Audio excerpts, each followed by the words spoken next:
당신을 축복합니다.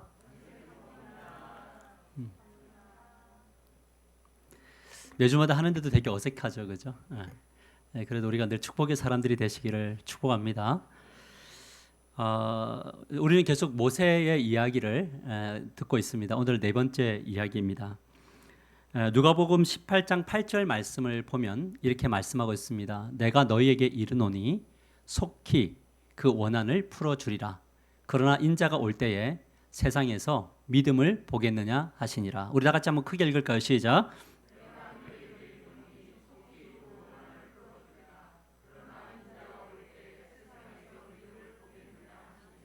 이 말씀은 어떤 불의한 재판장이 있는데 어떤 여인이 자기가 잘못한 게 없으니 이것을 해결해 주십시오 하고 송사를 했는데 재판장이 그걸 안 들어주는 겁니다. 왜냐하면 악한 재판관이니까. 그러니까 이 여인이 포기하지 않고 끝까지 가가지고 그 재판관을 괴롭혔습니다. 해결해 주십시오. 해결해 주십시오. 그 다음날 또 가서 해결해 주십시오. 그래서 이 불의한 재판장이 너무 귀찮아가지고 그것을 들어줬다. 이 내용인데 예수님이 이 예화를 드시면서 내가 너에게 이르노니 속히 그 원한을 풀어주리라. 그러나 인자가 올 때 세상에 믿음을 보겠느냐 하시니라. 이렇게 얘기했어요.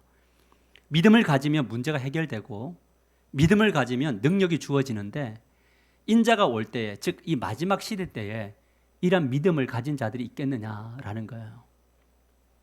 그만큼 뭐냐면 믿음이라는 것을 가지기도 어렵고 유지하기도 어렵고 이렇게 정말 승부를 거는 믿음이, 끈질긴 믿음이 쉽지 않다라는 것을 예수님이 지금 말씀하고 계십니다. 우리 옆에 이웃에 저 아는 목사님 교회 새샘교회라고 있는데 그 교회 아버님께서 예전에, 지금 돌아가셨지만 간증을 하는 걸 들었습니다. 아버님께서 40살 초반에 40대 중반에 간내 담도암이 걸렸어요. 그래서 병원에 가서 이제 그 진료를 받았더니 의사 선생님이 뭐라고 하냐면 이제 마지막을 준비하셔야 되겠습니다. 이제 암이 다 퍼진 거죠.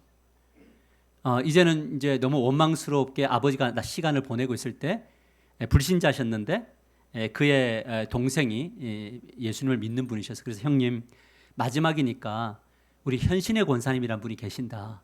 그러니까 우리 그분한테 가서 안수기도 한번 받아보자. 그러니까 처음에 엄청 욕을 했어요. 무슨 소리 하는 거냐. 의사도 못 고치는 것을 무슨 그 여자가 고치냐 하고 하다가 너무 힘이 드니까 어쩔 수 없이 간 거예요. 가서 이제 현신의 권사님 앞에서 막 그 이제 기도를 하는데 하나님 살려주십시오. 그때 이제 그 고백이 나온 거예요. 살려주시면 내가 주님을 위해서 살겠습니다. 막 기도를 하는데 몸에 변화가 일어나서 빨리 화장실로 갔는데 30분 동안 피를 쏟아낸 거예요. 항문으로. 그리고 난 다음에 뭔가 몸이 개운해진 느낌이어서 그 다음날 병원에 가서 진찰을 받아보니까 몸에 있는 암세포들이 다 사라졌다는 거예요. 여러분, 이 이야기는 꾸며낸 이야기가 아니고 실제 이야기고, 그래서 70대 중반까지 사시다가 장로님으로 사시다가 하나님의 나라로 갔다라는 그런 간증을 들었습니다. 믿음은 병든 자를 고칩니다. 믿음은 문제를 해결할 수 있습니다. 여러분, 그러나 요즘에 믿음 보기가 참 어려워요. 대표적인 사람이 누구냐면 바로 목사님들 같아요. 여러분, 새로운 교인들이 우리 교회에 오면 저하고 이제 제자 훈련하고 상담을 하면 거의 대부분 일괄되게 하는 이야기가 뭔지 아세요? 그것은 바로 목사님들 이야기예요. 제가 예전에 다녔던 교회에 목사님에게 너무 실망해서 제가 교회를 옮기게 되었습니다. 그렇게 믿음이 좋으셨고 순수하셨던 분이, 그리고 믿음대로 살려고 하셨던 분이 나중에 은퇴할 때쯤 되니까 노욕을 부리시고 자기 욕심을 차리시더라. 그리고 또 어느 정도 성공했을 때 예전에는 성도들을 막 돌아보고 성도를 위해서 살다가 이제 대외적으로 세미나로도 가고 대외적인 사역을 훨씬 더 많이 하고 교회에 있는지 없는지도 항상 없으시다라는 이야기를, 그래서 실망스러워서 왔습니다라는 거예요. 이 말은 무슨 말입니까? 당신은 그런 사람 되지 마세요라는 이야기죠. 맞아요? 목사님 그런 사람 되면 저 다시 또 교회를 옮길 수 있습니다. 뭐 이 이야기 아닙니까? 그죠? 제가 그 이야기인 줄 알고 잘 받아들여요. 믿음이라는 걸 유지하는 게 참 쉽지 않구나, 목사도. 제가 이런 목사 되지 않도록 기도해 주시길 바랍니다. 그러나 우리 주변을 보면요, 진짜 훌륭한 목사님들도 계세요.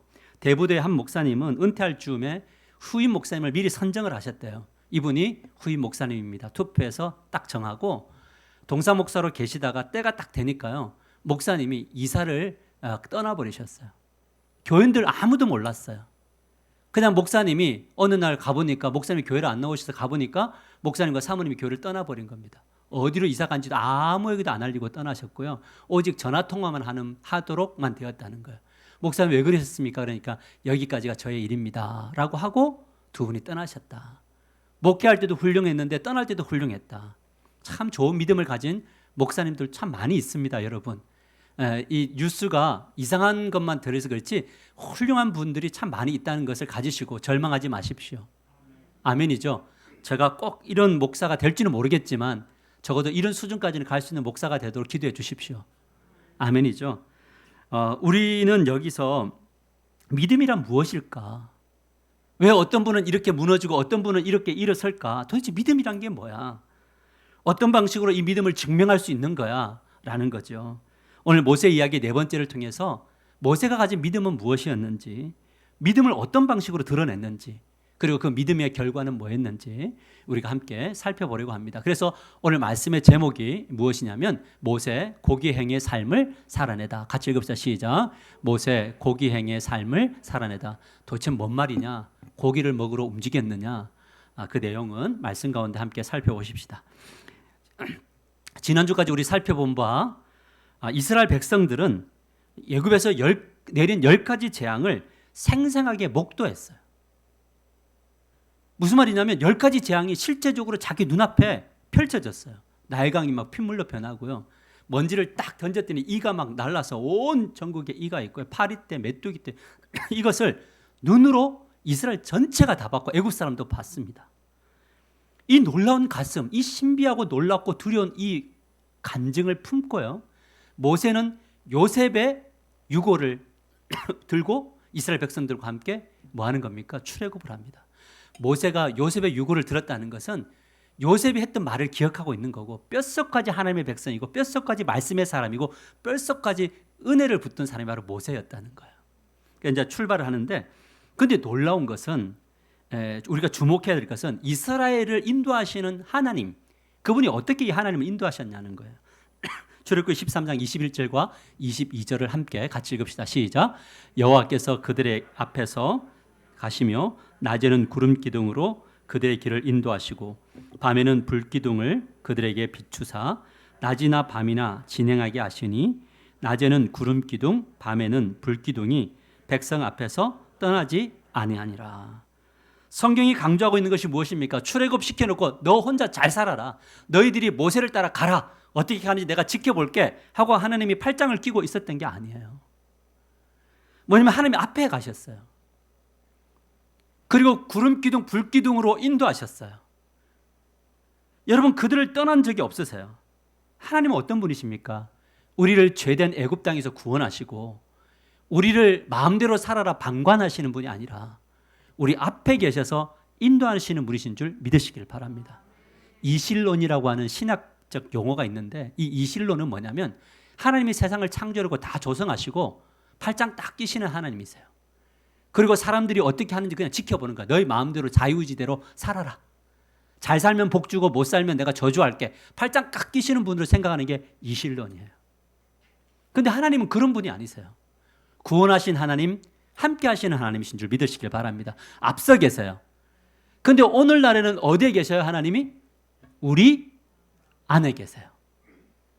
여러분 믿으세요? 하나님이 여러분을 성전 삼으셨어요. 절대 떠나지 않으세요. 믿음이란 무엇입니까? 이 하나님을 믿는 거예요.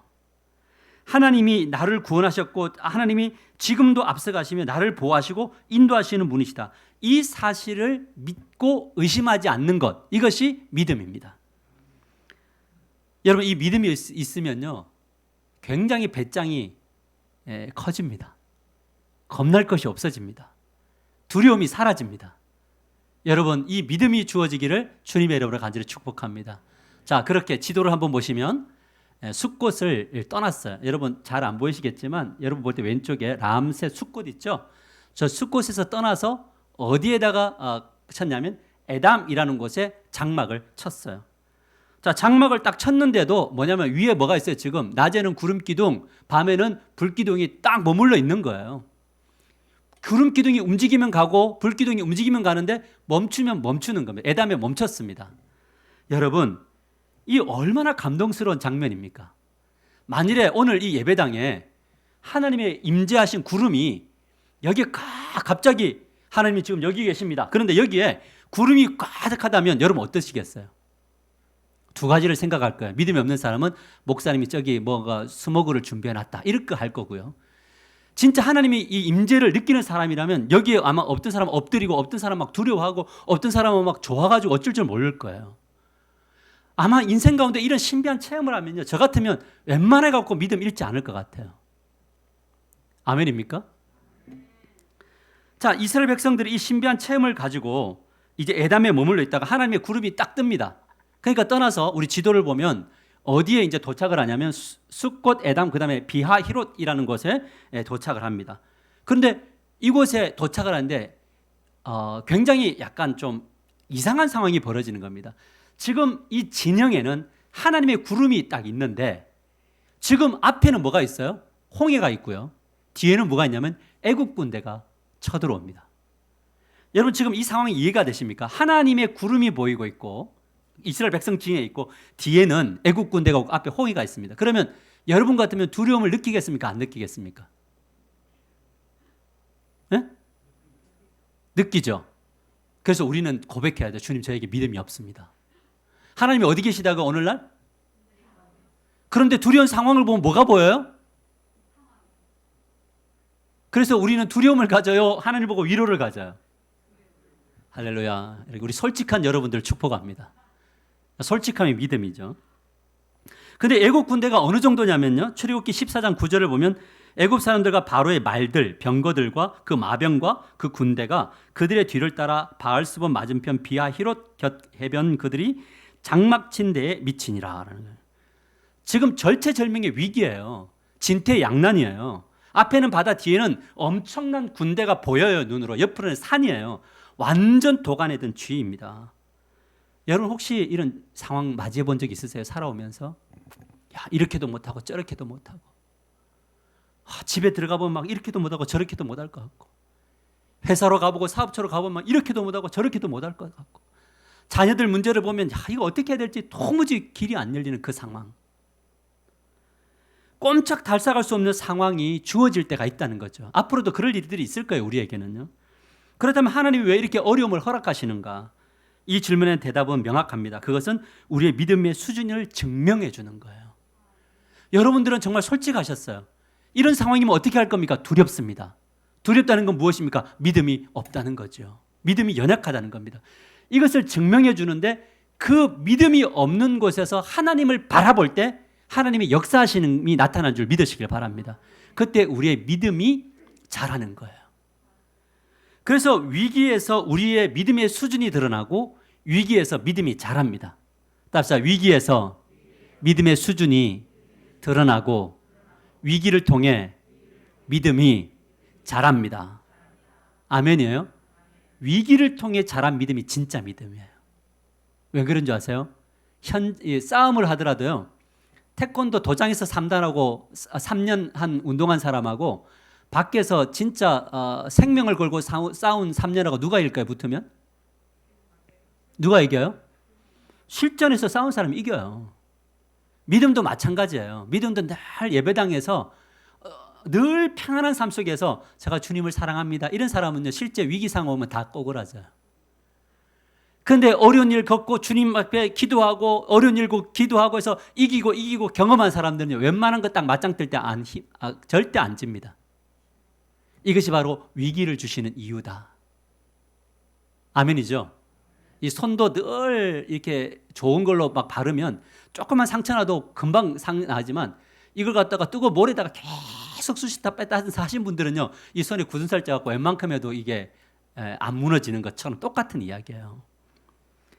이때 이제 이스라엘 백성들이 어떻게 반응합니까? 위기가 오니까요. 이스라엘 백성들을 먼저 봅시다. 출애굽기 14장 10절에서 12절을 보면요, 잘 따라오세요. 바로가 가까이 올 때에 이스라엘 자손이 눈을 들어본즉 애굽 사람들이 자기 뒤에 이른지라.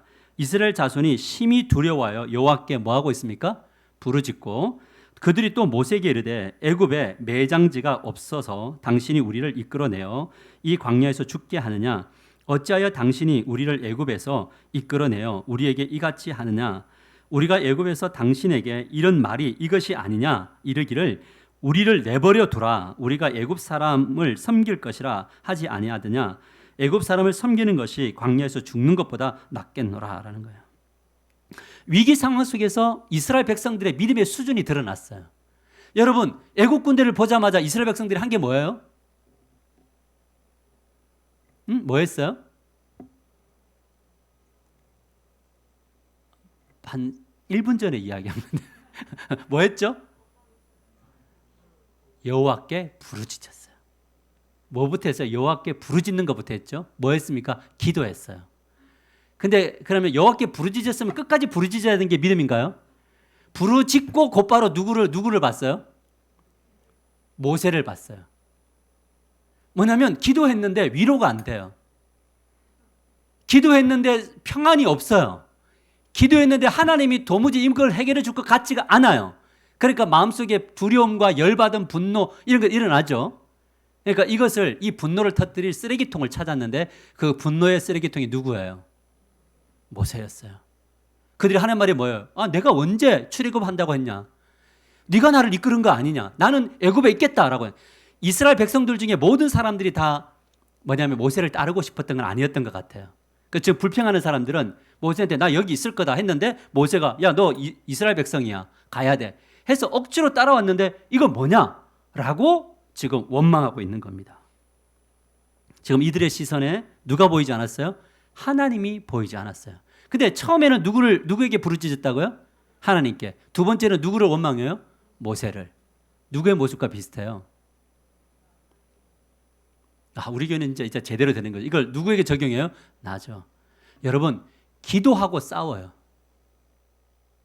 여러분, 기도하고 갔어요. 우리 자녀를 위해서요. 정말 기도 열심히 했어요. 하나님, 우리 자녀 하나님 지켜주실 것을 믿습니다. 저거 어떻게 할 수가 없습니다. 하나님, 어떻게 해야 됩니까? 하나님 도와주십시오 하고 가는데 이제 기도하고 가는데 시원한가요? 하나님이 그렇게 해줄 것을 믿어요? 기도하고 돌아가는 그 발걸음이 너무 무거워요. 과연 될까? 근데 집에 갔는데 우리 자녀들이요. 침대에 딱 누워 공부할 시간에 핸드폰 보고 막 웃고 있어요. 그럼 어떻게 해요? 이놈의 새끼 이러면서 또 때리잖아. 그 기도를 하고 주님을 믿는다고 현실 속에서는 뭐예요? 분노의 쓰레기통을 삼아버려요. 주님, 제가 남편 때문에 아내 때문에 내가 정말 눈물을 흘립니다. 어떻게 해야 됩니까? 하나님인데 집에 가니까 남편이 그냥 막 파자마 입고 앉아갖고 막 TV 보면서 이렇게 있는 거. 그거 보면 열받아요, 안 받아요? 그러니까 뭐냐면 기도하고 싸우는 거예요. 우리의 믿음이라는 것이 기도하는 것과 현장이 너무 달라요. 하나님, 저 하나님 믿습니다. 아멘 해놓고 밖에 나가는 순간부터 막 온갖 걱정, 온갖 두려움, 온갖 것 다 해요. 하나님의 형식, 실제는 뭐냐면 현장이에요. 그러나 이스라엘 백성과 다른 믿음을 보여주는 한 사람이 등장하는데 그 사람이 바로 모세입니다. 출애굽기 14장 13절에 14절을 보면 모세가 두려움의 앞에 섰을 때 이스라엘 백성들에게 뭐라고 말하는지 보냐면 같이 우리에게 주신 말씀을 읽읍시다. 시작. 모세가 백성에게 이르되 너희는 두려워하지 말고 가만히 서서 여호와께서 오늘 너희를 위하여 행하시는 구원을 보라. 너희가 오늘 본 애굽 사람을 영원히 다시 보지 아니하리라. 여호와께서 너희를 위하여 싸우시니 너희는 가만히 있을지니라. 모세는 눈앞에 위기가 왔을 때 누가 먼저 보였냐면 하나님이 딱 믿어졌어요. 그 하나님이 어디 있습니까? 구름 기둥으로 함께하고 계시니까. 믿음이 있는 사람들은요, 제일 먼저 내 안에 계신 하나님을 딱 인정해요. 하나님, 지금 여기에 하나님 나와 함께하고 계십니다. 그러니까 뭐 하냐면 입으로 시인을 하는 거예요. 모세는 믿음을 말로 표현했다는 거예요. 믿음은요, 안에 감추는 게 아니에요. 진짜 믿음이 있으면 확신 속에 믿음을 표현하는 겁니다. 하나님은 살아계시다. 두려워하지 말아라. 하나님이 저 애국 군대를 수장시키겠다고 약속하신다. 너희는 가만히 서서 하나님이 행하시는 일을 봐라. 하나님 여기 계신다라는 거예요. 이 확신. 그걸 뭘로 표현하라고요? 말로 표현하는. 여러분, 우리가 잘 말로 표현하지 않는 이유가 뭐냐면 혹시 될까라는 그 애매함이 있잖아요. 그러니까 뭐냐면 말로 표현을 못해요. 왜? 말했다가 뭐냐 그거 너 이렇게 될 수 있기 때문에 그래요. 근데 여러분, 믿음은요, 실패 속에서 자라요. 확신 갖고 선언했는데 아니잖아요. 이것이 아닌가 봐 하고 또 가면 돼요. 누구에게? 하나님에게. 이것이 아닌가 봐 하고 다른 데 가는 게 아니라 이것이 아닌가 봐 하고 하나님께 가서 하나님이 아니었는데 뭐죠? 하나님이 주신 사인은 이거였고 이거를 따라갔는데 이건 뭐죠? 할 때 하나님이 그것을 묻는 자들을 인도하시는 하나님이신 줄 믿으시길 바랍니다. 선언하셔야 돼요. 우리 자녀를 보면서 너 잘 될 거야. 하나님 너와 함께 하실 거야. 근데 자녀들은 기본적으로 부모의 축복 선언을 듣기 싫어합니다. 언제까지? 죽는 날까지. 제가 나이가 50이 넘었어요. 이제 넘었습니다. 근데 우리 어머니가 90세예요. 우리 어머니하고 전화 통화할 때마다 우리 어머니가 하는 말이 뭐냐면 너는 잘 될 거야. 가만히 지켜봐라. 지금 그대로 멈추지 않을 거다. 큰 종 될 거다. 뭔가 좋은 소리인데 매일 이 소리 하니까 싫어요. 좀 그만하시라고. 지금도 큰 종이라고. 지금도 나는 만족하고 지금도 나는 은혜 받고 있고 지금도 행복하고 지금도 좋다고요, 어머니. 그러나 속으로는 이렇게 불평하면서도 속으로는 입으로는 아멘입니다, 어머니. 그래요. 말로 표현해야 돼요. 우리 어머니 믿음대로 될 줄 믿습니다. 그래서 벌써 됐잖아요, 위대한 종이. 뭐 7천 명, 8천 명, 7만 명 있으면 뭐합니까? 저는 우리 교회 행복합니다. 저는 우리 교회 좋고 여러분들이 좋습니다. 별로 안 믿는 것 같은데요. 이건 저의 믿음의 진정한 고백입니다. 믿음은요, 퇴보하면 안 돼요. 믿음은 조금씩 미로 갔다가 전진해야 돼요. 1보 후퇴한 것 같지만 2보 전진해야 돼요. 그래서 나중에 보면 믿음이 진보되어 있어야 돼요. 저는 우리 하나교회가 그런 믿음인 줄 믿어요. 저는 그렇게 가고 계세요. 그러나 모세는요, 말로만 믿음을 드러내지 않았습니다. 모세는 믿음을 언제나 기도로 표현했습니다. 같이 읽읍시다. 시작. 모세는 믿음을 언제나 기도로 표현한다. 출애굽기 14장 15절 같이 읽을까요? 시작. 여호와께서 모세에게 이르시되 너는 어찌하여 내게 부르짖느냐. 지금 모세가 무엇을 하고 있습니까? 하나님께 부르짖고 있습니다. 여러분, 지금 상황이 어떤 상황입니까? 앞에 홍해, 뒤에 애국 군대, 옆에 벽, 이러면 뭐 해야 됩니까? 우리 같으면 어떻게 하겠어요? 저 같으면요, 장로들 집합으로 다 모이세요. 자, 우리 협상단 꾸립니다. 자, 이제 바로에게 따지러 갑시다. 가가지고 야, 바로 너 또 죽고 싶냐? 이런 거죠. 협박하면서. 마지막까지 그렇게 해서 보내놓고 왜 또 우리를 잡으러 왔느냐? 이거 너 하면 또 죽는다? 하고 와야 되겠죠. 우리 협박이라도 해야 되는데 모세는요, 그것을 하지 않습니다. 모세는 지금 도간에 든 쥐인데 분명히 뭐라면 기도를 합니다. 도간에 갇혔을 때 뭘 해야 됩니까? 기도해야 되는 거예요. 그래서 마틴 루터, 종교개혁자 마틴 루터는 뭐라고 이야기했냐면 나는 바쁘기 때문에 기도한다. 같이 읽읍시다. 시작. 나는 바쁘기 때문에 더 기도한다. 원래 기도 많이 했는데 바쁠 때 더 기도하는 거예요. 위기 상황 속에서 더 기도하는 겁니다. 이 고백의 핵심이 무엇입니까? 내가 위기를 해결할 주체가 아니다라는 걸 인정하는 거잖아요. 위기가 강하게 몰려올 수도 그것을 해결할 분은 하나님이시다. 그러니 나는 기도한다라는 거예요. 여러분, 느헤미야 2장 4절을 보면요, 느헤미야가 그 왕에게 찾아갈 때 술 맡은 관원장이잖아요. 아닥사스다 왕에 찾아가는데 술 맡은 관원장이 갈 때 항상 얼굴을 평안하게 하고 가야 됩니다. 웃는 얼굴로. 왕이요, 술을 드소서. 내가 이걸 기미를 받고 이 안에는 독이 없나이다. 드십시오. 그럼 왕이 그것을 얼굴을 보며 기쁜 가운데 술을 마셔요. 근데 이 왕이 술 맡은 관원장이 얼굴 죽상을 하고 가면 술맛 떨어진다고 죽여버려요. 자, 그런데 이 느헤미야 마음속에 너무 불편함이 있습니다. 근심이 있습니다. 무엇이냐면 예루살렘이 성전도 짓지 못하고 성벽을 짓지 못하는 것이 너무 아팠습니다. 그의 나라와 그 의를 구하는 마음으로 얼굴이 상해 있습니다. 그 상한 채로 갔는데, 죽으면 죽이려고 갔는데 왕이 말합니다. 너 왜 그렇게 근심이 많으냐? 그랬을 때 그때 느헤미야가 잠시 하나님께, 성경입니다. 2장 4절에 묵도하고, 왕이 물을 때 잠시 눈을 감아 하나님 저에게 지혜로운 답 주시고 하나님 저 마음 변화시키게 해주세요. 저 보내주세요. 묵도를 하고 만납니다. 근데 왕이 그 이야기 다 들어줍니다. 말로만 믿음을 표현한 게 아니고요, 순간이어도 주님께 묵도하고 하나님을 인정하는 거예요. 이동기도. 내가 바이어를 만나러 가고, 내가 오늘 손님을 만나고, 사업체에 가고, 내가 막을 만날 때 이동기도, 하나님 오늘 지금 이 시간에 누구를 만나는 시간입니다. 하나님 역사해 주십시오. 이 상황 속에 함께해 주십시오. 하나님. 그 순간순간 이동 기도를 하는 것, 그것이 바로 믿음인 거예요. 그 얼마나 담대해지겠습니까? 하나님 나와 함께. 그 결과에 연연하지 않는 거예요. 왜? 하나님이 이것도 허락됐다면 그 다음도 일하실 거니까. 자신의 문제가 주체자라고 생각하면요, 우리는 이스라엘 백성들처럼 기도할 수밖에 없어요. 하나님께 부르짖어요. 주님 도와주세요. 신앙의 가락이 있어요. 습관된 게 있어요. 기도하라고 했죠. 기도만 해요. 그런데 문제가 생기면 바로 분노의 쓰레기통 잡아갖고 원망하고 좌절하고 낙담해요. 그래서 리더는 어려운 거예요. 왜? 모든 책임은 누가 지는 거예요? 리더가 책임지니까. 그러나 잊지 말아야 됩니다. 부르짖지 않고 말만 하거나 원망으로 할 때는 아무런 변화가 없습니다. 다시 말만 하고 믿음으로 행하지 않으면 변화가 일어나지 않습니다. 아멘이에요? 그러니까 우리의 삶 속에 변화가 일어나지 않는 게 기적인 거예요. 그러니까 우리는 엄청난 기적을 매일매일 맛보고 있는 거예요. 왜? 변하지 않으니까. 아니, 기적을 이렇게 맛보고서도 하나님을 믿지 않으면 어떻게 합니까? 기도하지 않을 때 변화되지 않죠. 말만 할 때 변화되지 않아요. 그런데 우리는 매일 말만 해요. 그래서 제가 예전에 예화했잖아요. 우리가 물에 빠지면 그리스도인들의 특징은 그리스도인 다 살아요. 세상 사람들은 죽는데 그리스도인들만 살아요. 왠지 아세요? 입만 떠요. 입만. 죽는 순간에도 입을 해요. 그냥 호흡을 할 수 있는 거예요. 무엇을 말하는 줄 아세요? 말만 하는 크리스찬들이 너무 많다는 거예요. 이 신앙은 말을 내뱉는 것과 함께 기도의 자리까지 가야 돼요. 가정이 회복되기를 원합니까? 기도의 자리까지 와야 돼요. 교회가 부흥하기를 원하고 교회가 영향력을 끼치기를 원합니까? 기도의 자리로 나와야 돼요.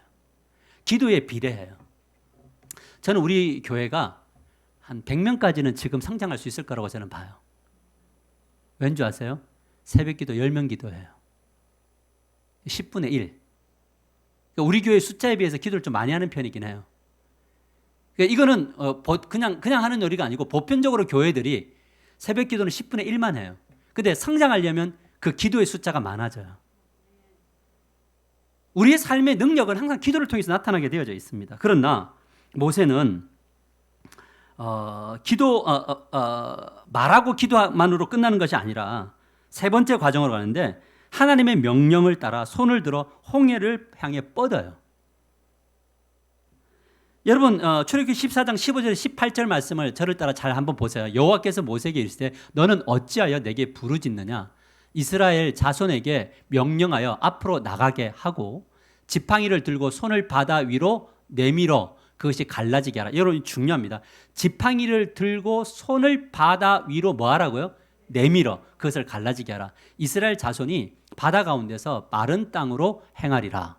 자, 그다음 9절 내가 애굽 사람의 마음을 완악하게 할 것인즉 그들이 그 뒤를 따라 돌아갈 것이라. 내가 바로와 그의 모든 군대와 그의 병과 마병으로 말미암아 영광을 얻으리니 내가 바로와 그의 병거와 마병으로 말미암아 영광을 얻을 때에야 애굽 사람들이 나를 여호와인 줄 알리라 하시니라 하시더니. 여러분 지금 모세가 뭐하고 있냐? 부르짖었잖아요. 지금 왜 부르짖느냐? 이거 책망하는 건가요? 아니에요. 잘했다는 거예요. 너 부르짖는 거 잘했어. 근데 이제 기도만 하지 말고 이제 행해. 기도만 하지 말고 행하라고. 뭐한 대로? 든 대로 행하라는 거예요. 주님이 뭐라고 이야기했습니까? 하나님이. 이제는 지팡이를 들어 내밀어라 그랬죠. 여러분 지팡이를 들어 내밀어라 그랬어요. 여러분 모세는요 그냥 그대로 해요. 내밀어라 그러니까 내밀기만 했어요.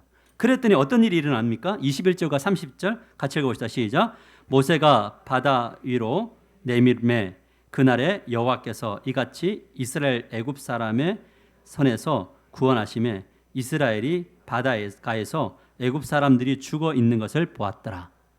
하나님이 이 양식을 봤어요. 자, 뭐 했기 때문에 모세가 뭐 해서 지팡이를 들고 내밀었죠. 여러분 우리 같으면 어떻게 하시겠어요? 야 지팡이를 내밀어. 그러면 우리는 이런 생각할 거예요. 아마 여러분을 믿습니다. 저도 믿고. 하나님 지팡이 내밀어 갖고 되겠습니까? 제가 하나님 힘이 좀 있습니다. 아직까지. 지팡이 들고 바다 한번 치겠습니다. 야! 하고 쳤을 거예요. 아니면 하나님이 좀 휘저을까요? 하나님 휘저을 거니까 하나님 회오리 바람을 일으켜 주세요. 아니면 제가 지팡이를 내밀고 손으로 쫙 가를 테니까 하나님 그때 갈라지게 했어요. 우리의 믿음은요, 항상 뭐냐면 말하고 기도하는데 하나님이 뭐 하라고 하면 그것을 딱 듣고 항상 더하기를 해요. 맞아요? 더하기를 해요. 과거의 거물과 이거 안 된다 이거예요. 목사가 가끔 기도하다가 집사님 이렇게 하시면 돼요. 근데 목사님 아직까지 잘 모르세요. 이것만 갖고 제가 살아보니까 이것만 갖고 안 돼요. 이렇게 이야기해요. 자꾸 뭔가를 더해요. 아이들아, 인생에 있어서 진짜 주인은 하나님이시다. 하나님이 너의 인생을 이끌어 가신다. 이거를 가르쳐야 되는데 거기다가 더하기를 해요. 하나님만 믿는 것도 좋은데 그거 갖고 안 돼. 그거 갖고 안 돼. 여기에 뭐가 있냐면 기적이 나타날 수 없는 거예요. 모세가 왜 광야로 못 들어갔습니까? 반석에게 명하여라고 했어요. 예전에는 무리바에서는 반석을 치라 그랬어요. 근데 여기는 반석에 명하여라고 그랬어요. 근데 여기서는 반석에 명하지 않고 에이 하고 기쁜 나팔 쳐버렸어요. 더했어요. 물론 역사가 나타났지만 그는 가나안 땅으로 들어가지 못했다는 거예요. 순종은 더하기 하면 안 됩니다. 순종은 그대로 가는 겁니다. 여러분, 이스라엘 백성과 모세는요, 각각 같은 믿음의 패턴을 끝까지 유지합니다. 이건 되게 슬픈 이야기입니다. 이스라엘 백성도 그들의 믿음의 패턴을 유지하고 모세도 그대로 유지합니다. 이스라엘 백성들은요, 문제가 생길 때마다 처음에는 기도하고 나중에 기도도 안 합니다. 불평하고 원망하는 것으로 계속 갑니다. 물이 없으니까요, 물 달라고 모세에게 찾아와서 모세 또 공격하고요. 고기 먹고 싶다고 또 공격하고요. 모세가 40일 동안 산에 올라가서 안 내려오니까 또 불평하면서 우리 하나님은 금송아지라고 금송아지 만들어버립니다. 이스라엘 백성들은 하나님을 믿기는 했지만 기도하지 않았어요. 순종하지 않았어요. 철저하게 더하고 더해서 뭐냐면 하나님을 이상하게 만들었습니다. 그렇게 살다가 1세대는요, 광야에서 40년 동안 방황하다가 다 죽었습니다. 여러분, 하나님은 우리를 주도하시고 이끄시지만 우리의 100%가 들어오지 않을 때 오늘 밤 죽어도 천국은 보내시지만 더 성장하는 그 은혜는 주지 않을 수도 있다는 것 우리가 기억하셔야 돼요. 그걸 보여주는 게 이 출애굽기의 이스라엘 백성입니다. 그런데 모세는요, 유의 상황이 주어질 때마다 일관성 있는 신앙의 태도를 취했습니다. 입술로 고백했습니다. 하나님 여기 계십니다. 하나님 어떻게 할까요? 하나님이 말씀하셨습니다. 야, 저 마라라고 하는 쓴물, 저거 못 먹는 썩은 물인데 너 나뭇가지 하나 해가지고 던져봐. 괜찮아. 우리 같으면 어떻게 합니까? 나뭇가지 하나 던지면 쓴물이 단물로 변한답니다. 그럼 우리는 어떻게 해요? 하나요? 하나님 이건 아닌 것 같고 청원 아이스를 부를까요? 웅진코일을 부를까요? 이런 거 피폐를 해야 되나요? 우리 상업이 아니니까. 그렇게 해서 하나님 제가 볼 땐 대형 정수기를 하나 주셔야 뭔가 이게 바뀔 것 같습니다. 이런 거 안 하겠어요? 모세는요, 나뭇가지 꺾어다 던져요. 물이 변하는 거예요. 하나님 저 백성들이 지금 고기 달라고 막 난리를 칩니다. 막 돌 들었습니다. 어떻게 할까요? 하나님께서 응답 주시는 거예요. 자, 그러니까 야 기다려봐봐. 좀 있으면 고기 주신대. 하늘에서 메추라기가 날아가다 막 바로바로 떨어지면서 땅이 쫙 깔립니다. 그래서 사람들이 그 고기 막 먹다가 잎사에 끼어갖고 다 죽어요. 하나님을 믿지 않음의 결과인 거예요. 근데 모세는 항상 하나님의 기적을 불러일으키는 사람이었습니다. 왜냐하면 하나님의 명령대로 살았기 때문에. 모세는 평생 그렇게 살다가 생을 마감합니다. 여러분 기억하시기를 바랍니다. 믿음으로 말하고 믿음으로 기도하고 믿음으로 행동하는 것, 고백하고 기도하고 행동할 때에 하나님은 능력을 나타내시는 분인 줄 믿으시기를 바랍니다. 하지만 우리의 문제는 무엇입니까? 자, 여기 중요합니다. 우리의 문제는 여기까지는 다 동의했는데 하나님의 음성을 어떻게 듣습니까? 라는 거예요. 아니 모세는 기도하면 바로바로 메추라기 줄게 뭐 줄게 다 했는데 우리는 어떻게 들어야 되는가 하는 거예요. 여러분 오늘날에도 하나님은 우리에게 말씀하시나요? 들으시나요? 지금도 하나님이 여러분에게 말씀하고 계십니까? 듣고 계십니까? 이 말씀을 받아야죠. 적어도 우리에게 있어서 뭐냐면 설교를 듣거나 말씀을 읽을 때나 배울 때 단편적으로 듣지 마시고 우리가 아브라함의 일생을 배웠으면 우리는 적어도 백지 한 장을 펴놓고요. 아브라함의 시작과 끝을 한번 쭉 적어보면서 하나님 나는 지금 어느 지점에 서 있습니까? 이 아브라함의 이야기를 통해서 나에게 주시려고 하는 게 뭡니까? 자, 우리 모세의 예를 한번 들어볼까요? 모세의 예를 들면서 이렇게 하는 거예요. 자, 보세요. 모세의 이야기를 예를 들어 보십시다. 우리 화면 보실까요? 자신감으로 가득 찬 애굽의 왕자였죠. 맞아요? 실패했잖아요. 광야에서 40년의 세월을 보냈습니다. 힘을 다 빼셨죠. 하나님이 부르실 때 싸움에서 이겼죠. 하나님과 싸워서 이겼습니다. 세 번째, 사명을 감당할 때 하나님의 일하심을 경험했죠. 네 번째, 하나님의 음성을 듣고 믿음으로 순종의 걸음을 걸을 때마다 하나님의 일하심, 기적을 경험했고 축복의 통로가 되었죠. 다시 여섯 번째, 그렇게 살다가 아무도 모르는 곳에서 생을 마감했습니다. 이게 모세 일생이에요. 적어도 우리는 이 일생을 펼쳐놓고 하나님, 나는 지금 어디에 있습니까? 혹시 저는 힘을 가지고 내 멋대로 살고 있는 사람 아닙니까? 하나님, 지금 너는 광야인데 지금 어떤 힘을 빼려고 하시는 겁니까? 이것을 가지고 묵상하는 거예요. 그럴 때마다 하나님이 뭐냐면 너 이거 빼야 돼. 이거 힘 빼야 돼. 그러면 그거를 빼면 되는 겁니다. 그런데 우리가 할 수 없을 때 하나님 앞에 승부를 거는 거예요. 하나님, 지금 나는 승부를 걸어야 될 때네요. 하나님이 말씀을 또 이 인물 시리즈를 통해서 내게 똑같은 말씀을 전해주는 메시지가 있네요. 하나님, 내가 이거 이겨나가고 싶습니다. 하나님 도와주세요. 복 받을 때까지, 응답 받을 때까지 하나님과 씨름하는 이 지점에 서야 되는 거죠. 근데 인생에 이제 마감에 있는 사람들에게는 주님, 저도 무명의 사람으로 아무도 알지 못하는 역사의 뒷만으로 사라지는 그런 멋진 믿음의 사람이 되게 해주십시오. 이 기도 할 수 있는 것 아닙니까? 이런 거시적인 안목과 미시적인 안목을 통해서 봐야 되는데 많은 그리스도인들이 어떻게 하면 항상 눈앞에 보이는 것만 찾아. 하나님, 물이 없어요. 하나님, 고기가 없어요. 하나님, 지금 이 문제 속에 있어요. 이것만 막 보면서 괴로워하고 살아가고 있어요.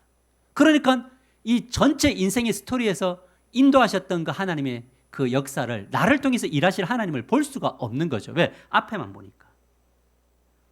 우리 그 게임 중에 그 동그란 꽃갈 모자를 만들어서 앞에만 구멍 조그맣게 만들어 놓고 이렇게 쓰고 공 찾는 그런 게임이 있습니다. 안 보여요. 이걸 벗어야 돼요. 안경. 우리 앞만 보는 이 안경을 벗어 던져야, 텐트를 걷어야 그때야 비로소 하나님의 일하심이 보인다고요. 그 믿음이 자꾸 텐트 안에 갇혀가지고 그 안에서 막 빠져나오지를 못하니 하나님의 역사를 볼 수 없는 거죠. 영적 성장은 훈련을 통해서 이루어지는 거죠. 여러분, 제가 우리 설교를 보면 뭐 유튜브라든지 보면 카운트가 나와 있어요. 카운트, 이렇게 몇 명이 받는가. 근데 곱하기 2가 안 될 때가 많아요. 무엇을 말하는 줄 아세요? 2번 설교 듣는 성도들이 많지 않다는 거예요. 여러분, 72시간이면 다 잊어요. 머리가. 내 머릿속에 지우개. 우리 머릿속에 뭐가 있다고요? 어떤 지우개? 이 지우개는 어디에만 잘 지워지냐면 말씀만 잘 지우는 지우개가 있다고요. 누가 나에게 상처 입힌 거, 말한 거, 뭐 이런 것들은 평생 끌어안고 기억 속에 담궈두고 말씀은 기억도 못해요. 여러분, 우리의 이 뇌 안에 박혀있는 것들이, 세속적인 것들이 다 벗겨지려면 우리의 영혼과 마음이 하나님의 말씀으로 터치를 받아서 그 마음의 변화가 일어날 때 뇌에 있는 구조들을 자꾸 변화시켜 나가는 훈련들을 해야 믿음의 길을 걸을 수 있을 줄 믿으시기를 바랍니다. 그런데 어떻게 말씀을 한 번만 듣고 그렇게 용기 있게 살아가세요? 그래서 제가 생각했어요. 새벽 기도를 매일 주니까 주일 말씀을 안 듣는 건가, 이런 생각도 해요. 다 중요하단 말이에요. 그래야지만이면은 거시적으로 볼 수가 있습니다. 제가 이렇게 여러분 야단치는 게 아니고요. 우리 교회 잘하고 있는 거 알아요. 그런데 또 돌이키고 또 돌이켜 가보자는 겁니다. 가장 어른스러운 멘트를 하겠습니다. 말씀을 맺겠습니다. 우리 다 같이 한번 읽어보십시다. 성경구절 출애굽기 14장 31절 시작. 이스라엘이 여호와께서 애굽 사람들에게 행하신 그 큰 능력을 보았으므로 백성이 여호와를 경외하며 여호와와 그의 종 모세를 믿었더라. 여러분, 고백하고 기도하고 행동, 고기행. 고백하고 기도하고 행동을 했더니 하나님 영광 받으시고 모세도 높여주셔요. 여러분, 하나님은 어떤 분이신지 아세요? 우리를 낮추시는 것 같지만 결국 높이세요. 근데 이 기적은 다 누가 일으켰습니까? 하나님이 하셨잖아요. 우리가 한 것은 뭐냐면 고백하고 기도하고 순종한 것밖에 없죠. 결국 마지막 선에서 뒤집은 건 누구예요? 하나님이시잖아요.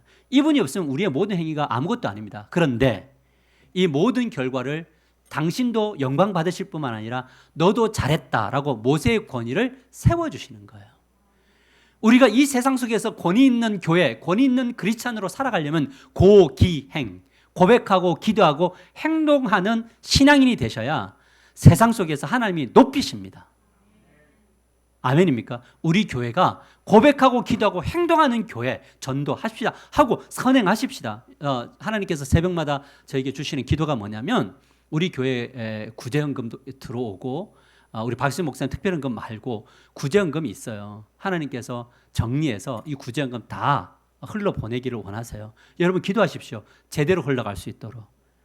또 거기에 여유가 있다면 더 흘러보내는 거예요. 아멘입니까? 그런 삶들을 우리가 살아가는 거예요. 그때 하나님이 우리 교회를 들어 사용하시는 거예요. 여러분들이 1년을 정산할 때 하나님 주신 은혜가 너무 큰데 이 은혜를 어떻게 하나님 해야 됩니까? 물어보시고 하나님 주신 감동을 따라 행동을 하면, 흘러보내면 하나님이 더 크게 여러분 삶 가운데 역사하실 것을 믿으시기를 바랍니다. 우리의 주어진 삶은 단 한 번뿐입니다. 그리고 그의 일생에 대하여 하나님께서 평가하시는 날이 반드시 옵니다. 그것은 죽음과 최후의 심판의 때입니다. 우리의 삶 가운데 남아있는 것이 있다면 그것은 바로 고기행, 고백하고 기도하고 행동하는 삶을 살아내십시오. 여러분의 이 남은 3개월은 달라질 줄 믿으시길 바랍니다. 우리의 남은 인생이 멋지게 세워질 겁니다. 모세에게 주어진 가장 큰 은혜가 뭔지 아세요? 그것은 가나안 땅을 안 밟은 겁니다. 제가 여러 번 이야기했죠. 왜 이게 은혜입니까? 여러분 가나안 땅을 밟았고 모세가 가나안 땅 정복까지 다 끝냈고 모세가 죽은 무덤도 다 알고 그러면 지금 무덤이 사람들에게 우상화되었을 겁니다. 아마 전 세계 사람들이 모세 무덤 보러 가려고 온종일 성지순례라고 하면서 모세를 높였을 겁니다. 그런데 하나님이 모세의 무덤이 어디 있는지도 아무도 모르는 거죠. 저는 저 생각입니다만 아마 엘리야를 산채로 데려가신 것처럼 모세도 그 자리 그대로 저는 불러가셨을 것 같아요. 우리 천국 가서 한번 보자고요.